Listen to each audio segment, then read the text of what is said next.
भाई सबको नमस्कार, राम राम। कैसे हो आप सभी? तो बात करेंगे इस वीडियो में परसेंटाइल कैलकुलेशन की। जो बच्चे कह रहे थे कि कैसे परसेंटाइल निकले सर, इसके ऊपर वीडियो बनाओ। तो सिंपल सा है, बिल्कुल कोई इसमें ज्यादा दिक्कत वाली बात नहीं कि भी कैसे कैलकुलेट किया। कैलकुलेशन बिल्कुल सिंपल है। इसके अंदर सारी बात लिखी हुई थी, जिस बच्चे ने ध्यान पढ़ ली वो क्या समझ में आ गई। जिसका नहीं आई उस नई एग्जाम्पल तो समझा दूंगा, कोई दिक्कत नहीं है। लेकिन मेरा एक सवाल है HSSC तय और हर उस आदमी तक जिसने इस मेथड को बनाया है या कुछ भी कराया है, क्यों सिंपल तरीके से कैलकुलेट कर रहे थे? दिक्कत क्या थी? नॉर्मलाइजेशन करो तो हिसाब से करो ना, ये क्या तरीका है नॉर्मलाइजेशन करने का? तो बहुत सारे सवाल दिल में दिमाग में, लेकिन पूछ नहीं सकते। कोई बात को नहीं, अपना काम है फिलहाल इसको देखने का। तो चलो इसको देख लेते हैं कि भाई इसका क्या मतलब है। तो सबसे पहले बात को समझते हैं कि भाई किस प्रकार इन्होंने कराया। सबसे पहले क्या, पार्ट 1 कैलकुलेशन ऑफ परसेंटाइल। भाई इसके बाद देखो परसेंटाइल कैलकुलेट हो गया, उसके बाद तो इन्होंने अपने आप रैंकिंग बैठा दी। रैंकिंग तो उसके बाद बैठे जावे, कौन ऊपर है बच्चा कौन नीचे है तो सेलेक्ट कौन होगा। लेकिन परसेंटाइल कैलकुलेट कैसे की उसके ऊपर बात करते हैं। सबसे पहले इन्हें क्या करा, एक नंबर पे record the number of candidate who have actually appeared in the shift. Shift के अंदर कितने बच्चे आने थे, ये बात नहीं कितने आए, एक्चुअली अपीयर कितने करे, उन बच्चों की list. Denote this number by n। तो सबसे पहले उन्होंने क्या किया, इन्होंने लिखा n। इन्होंने क्या लिखा, छोटा है बड़ा? बड़ा। इन्होंने लिखा n, जिसका मतलब है कितने बच्चों ने पेपर दिया, कितने बच्चों ने पेपर या किसी एक शिफ्ट की बात हो रही है भैया, पूरे एग्जाम की बात नहीं है, किसी एक शिफ्ट की बात है, एक शिफ्ट की बात है, ठीक है। इन द शिफ्ट, किसी एक शिफ्ट की बात है। उसके बाद क्या, short all the candidates in one shift in decreasing order. उसके बाद उन्होंने डिक्रीजिंग ऑर्डर में सेट कर दिए, जैसे कि decreasing order of their marks, उनके नंबर के हिसाब से, क्वेश्चन के हिसाब से नहीं, उनके पहले नंबर निकाले, नंबर के हिसाब से डिक्रीजिंग ऑर्डर में। मतलब कि सबसे ज्यादा नंबर जिस बच्चे के थे पहले पे वो लगाया, फिर कम फिर कम फिर कम फिर कम, ऐसे उन्होंने सेट कर दिए। ठीक बात है। Note the raw marks of each candidate, suppose this is denoted by T. एक नया चीज आई टी, भाई इसके मतलब, इसका मतलब है रो मार्क्स। रो मार्क्स का मतलब यह है कि 80 में से आपने कितने नंबर लिए। जैसे कि मान लो 80 नंबर का पेपर था, 100 क्वेश्चन आए थे, 100 क्वेश्चन में से अगर आपने 70 क्वेश्चन ठीक किए तो 7 × 56, आपके 56 नंबर बैठते हैं। ये होते हैं रो मार्क्स, ये होते हैं रो मार्क्स। समझिए भाई, सारे बच्चे कोशिश करूंगा था तो मैं समझ में आ जाऊँ। ये होते रो मार्क्स। तो ये होते थे अपने रो मार्क्स, भाई जो उन्होंने कही कि भाई रो मार्क्स कैलकुलेट किए गए। ठीक बात है। अच्छा, जिसने हमने टी से दिखा दिया, कोई दिक्कत नहीं है।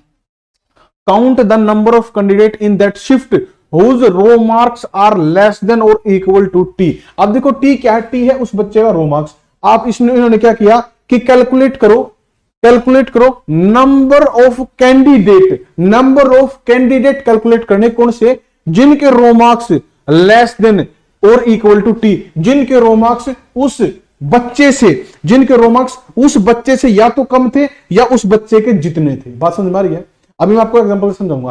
कैलकुलेट करो नंबर ऑफ स्टूडेंट्स जिन बच्चों के रो मार्क्स या तो उस बच्चे के बराबर थे या उससे कम थे, वो सारे के सारे कैलकुलेट करो। उसका मतलब था क्या, टी। उसका मतलब क्या था भाई, T. Denote this by T. ठीक बात है। अच्छा, टी हो गया रो मार्क्स वाला, कोई दिक्कत नहीं है। अच्छा, टी तो रो मार्क्स है, टी वो नहीं है। ठीक है, चलो डिनोट दिस बाय एम। हाँ, एम वो चीज है जो मैंने अभी आपको बताई ना, वो चीज क्या है, एम है। क्या कि भाई रो मार्क्स जो अभी मैंने आपको बताई थी कि रो मार्क्स जो है वो लेस देन और इक्वल टू टी है। ये जो रो मार्क्स कितने बच्चों के रो मार्क्स टी के बराबर है, मतलब जिस बच्चे के हम कैलकुलेट कर रहे हैं उसके बराबर है, उससे कम है, उसका मतलब है एम। शायद आपको समझ में आई होगी बात। अब the percentile score for this candidate then calculated, फिर यू है फाइनल फॉर्मूला पी बोले तो परसेंटाइल बराबर 100 × m by n।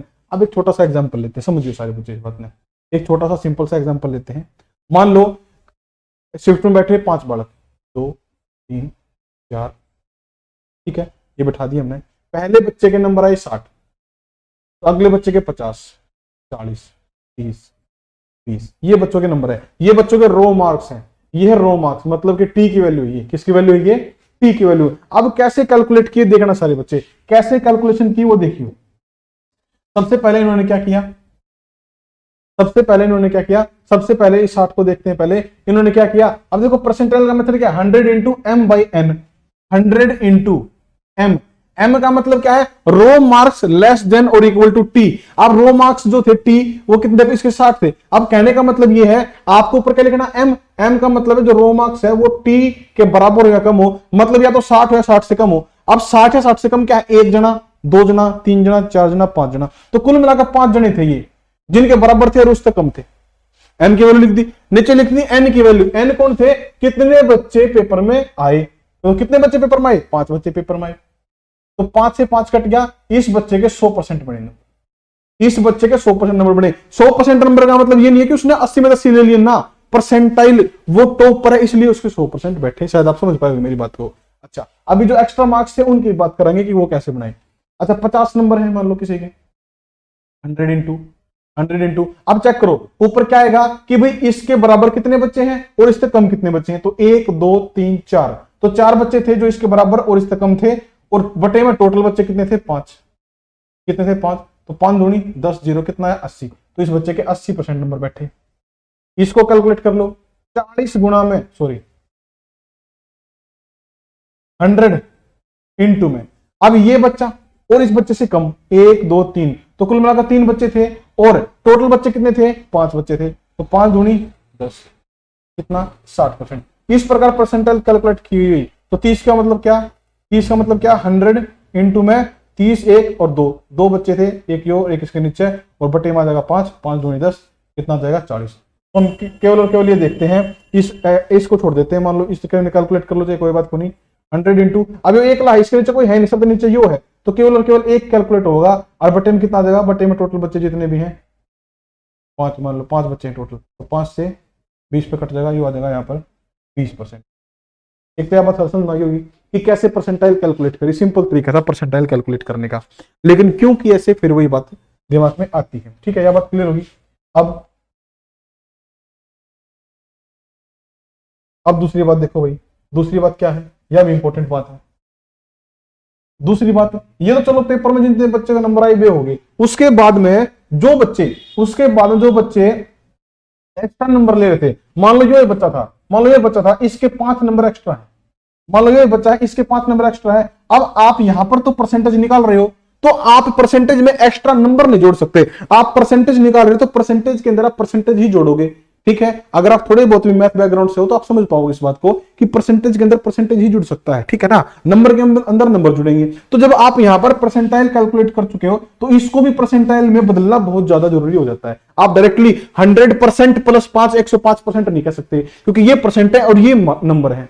तो यहां पर क्या करोगे आप इस 5 को भी परसेंटेज में चेंज करोगे। लेकिन सर कैसे, इन्होंने कैसे किया, जैसे मान लो 5 नंबर किसी बच्चे को एक्स्ट्रा मिल रहे हैं, ठीक है, तो क्या किया, टोटल नंबर किसी बच्चे को कितने मिल सकते हैं, बताओ किसी बच्चे को टोटल कितने नंबर मिल सकते हैं, 20, क्योंकि देखो 80 नंबर का तो पेपर है, बाकी के जो 20 है वे क्या सोशल इकोनॉमी के नंबर है, तो टोटल जो नंबर है वो होते हैं 20, परसेंटेज के लिए गुणा में 100 लगा दिए इन्होंने, तो 20 से काटोगे कितने में कटेगा, 20 5 25, तो 25% था। इस बात का मतलब इन दोनों को दिया जोड़, ये आगे 125%। तो इस प्रकार से परसेंटाइल कैलकुलेट करिए मेरे हिसाब से इन्होंने। ठीक है भाई, तो देख लो सारे बालक, यो जो था टोटल था भाई कि किस प्रकार परसेंटाइल कैलकुलेट करी है, ईब तुम अपने हिसाब से एस्टिमेट लगा सको। अच्छा, मान लो ये जो बालक है एक और एस्टिमेट लेना, मान लो इस बालक ने 9 नंबर एक्स्ट्रा मिल गए, मान लो ठीक है 9 नंबर एक्स्ट्रा मिल गए, तो कुछ नहीं करना, 9/20 गुणा में 100, 20 5 100 5 9 45, तो 80 प्लस 45 20%। इस प्रकार था, बात समझ में आ रही है। तो मेरे हिसाब से आप बात पकड़ पाए होगे कि भाई किस प्रकार उन्होंने कैलकुलेशन करी है। लेकिन फिर दिमाग में भाई एक बात पूछ आया भाई कि भाई क्यों ऐसा करने की जरूरत क्या। ठीक है, तो तब से मैंने भी रहा है, आप डेली 5 बजे लाइव क्लास करा मैथ की, बहुत ही जबरदस्त क्लास अटेंड करना मत भूलना सारे बच्चे, डेली लाइव क्लास होती है 5 बजे मैथ की। तो नेक्स्ट वीडियो में फिर मिलेंगे, तब तक के लिए धन्यवाद।